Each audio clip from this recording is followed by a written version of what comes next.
Dr. Redfield to give an opening statement. Chairman Winthrop, Ranking Member Reese, and members of the committee, I'm pleased to testify today in support of this subcommittee's important work to investigate the origin of COVID-19 that has resulted in the deaths of over 1 million Americans.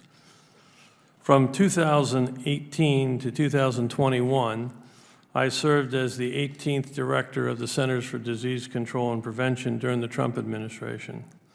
As CDC Director, I oversaw the agency's response to the COVID-19 pandemic from the earliest days of its spread, and I also served as a member of the White House Coronavirus Task Force.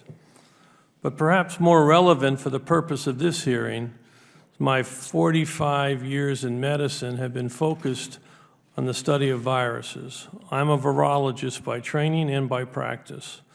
Prior to my time at CDC, I spent more than 20 years as a U.S. Army physician and medical researcher at the Walter Reed Army Institute of Research, where I served as the chief of the Department of Retroviral Research, and I worked in virology, immunology, clinical research at the forefront of AIDS epidemic and other viral threats. In 1996, I co-founded the Institute of Human Virology at the University of Maryland in partnership with the state of Maryland, the city of Baltimore, and the University System of Maryland, where I served as the Director of Clinical Research and Care, and I also served as a tenured professor of medicine, microbiology, and immunology, chief of infectious disease, and vice chair of medicine at the university. After my time at CDC, I served as the senior public health advisor to Governor Hogan in the state of Maryland. As COVID-19 began to spread across the world, there were two competing hypotheses about the origin of this virus that needed to be vigorously explored.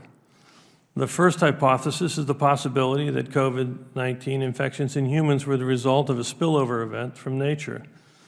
This is a situation in which the virus naturally mutates and becomes more transmissible from one species to another, in this case from bats to humans via an intermediate species.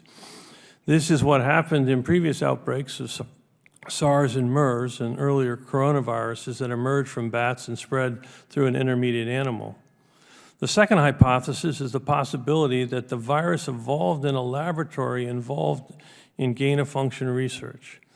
This is a type of research in which scientists seek to increase the transmissibility or pathogenicity of an organism in order to better understand that organism and inform preparedness efforts and the development of countermeasures such as therapeutics and vaccines. Under this theory, COVID infected the general population after it was accidentally leaked from a lab in China. From the earliest days of the pandemic, my view was both theories about the origin needed to be aggressively and thoroughly examined. Based on my initial analysis of the data, I came to believe, and I still believe today, that it indicates that COVID-19 more likely was the result of an accidental lab leak than a result of a natural spillover event. This conclusion is based primarily on the biology of the virus itself, including the rapid high infectivity for human-to-human transmission, which would then predict rapid evolution of new variants, as well as a number of other important factors, which also include the unusual actions in and around Wuhan in the fall of 2019, all of which I'm happy to discuss today.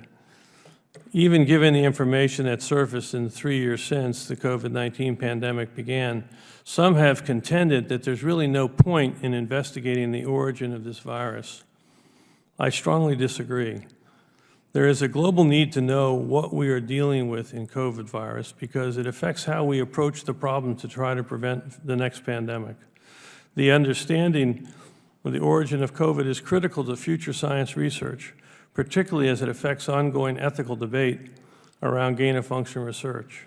Gain-of-function research has long been controversial within the scientific community. In my own opinion, COVID-19 pandemic presents a case study on the potential dangers of such research. While many believe that gain-of-function research is critical to get ahead of viruses by developing vaccines, in this case, I believe it was the exact opposite, unleashing a new virus to the world without any means of stopping it and resulting in the deaths of millions of people. Because of this, It's my opinion that we should call for a moratorium on gain-of-function research until we have a broader debate and we come to a consensus at a community about the value of gain-of-function research. This debate should not be limited to the scientific community.